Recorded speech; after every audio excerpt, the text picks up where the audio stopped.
Right. So some people have already been asking me how to one-shot Pyro Pete. Um, it's actually very easy. He's one of the easiest raid bosses in the game to one-shot. So you're here at Pyro Pete's arena. Here's how you summon him. Technically, what I like to do is I run this setup. It's basically just abusing Blood Explosion with a ton of melee damage. So you got Empty the Rage, Silence the Voices. Technically, you should put more points into Pain as power. I accidentally put them into Boiling Blood, which you really don't need because obviously the fight's not even going to last long enough for it to really matter. Also, Bloodbath, because Bloodbath is always good. Salt the Wound, things like that. So anything and everything that gives you melee damage is really good. It's ironic considering this doesn't have melee damage, but you don't really want to kill anything before the fight really starts because you don't want to mess up your Blood Explosion chain, which can lead you to not get the kill. As for gear, any kind of easy slagging tool like the Slagga or maybe a Grog nozzle is very good. If you have one, I actually cheated and got this one. My friend gave it to me. Slag Crossfire is also very good because you just throw once and it slags everything. Melee Shield is not recommended. Not recommended. It is recommended, not required though. If you don't have like all the perfect stuff. But really, what you should be having is a Legendary Cycle Class mod. Again, you don't need this. I've actually done it once accidentally with just a Legendary Cycle Class mod, but this will make it much easier to one-shot them. Of course, I got my Vault Hunter Relic on because the loot.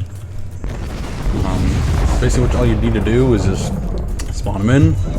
Hit that lever to spawn all the spider ants. Hit this lever to spawn all the rats, and pulling them over here so like everything kind of gets pulled into this general area. This next part's very important. You want to hit a rat. If you hit the spider ants, if you hit their shell, you may not get as consistent one-shots because the damage is reduced if you hit their shell.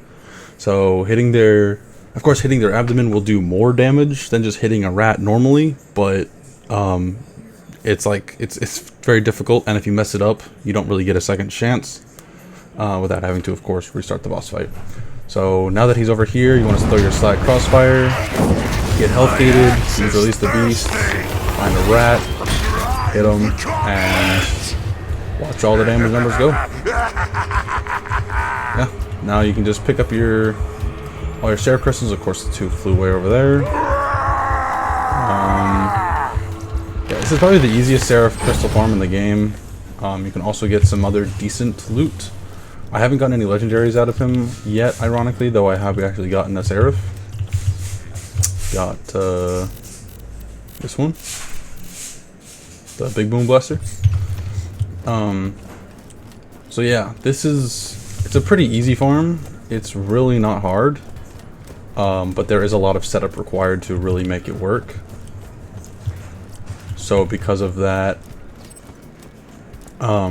it's not a farm I recommend you do early on like a normal or TVHM, but as soon as you hit level 80 and you're able to get all that, melee damage, and if you're lucky enough to get a Tubby and get a Legendary Sickle Class mod, then it is very easy to get these one-shots pretty consistently, farm some Seraph Crystals, and get yourself some Seraph gear. So yeah, one last look at the build, and that is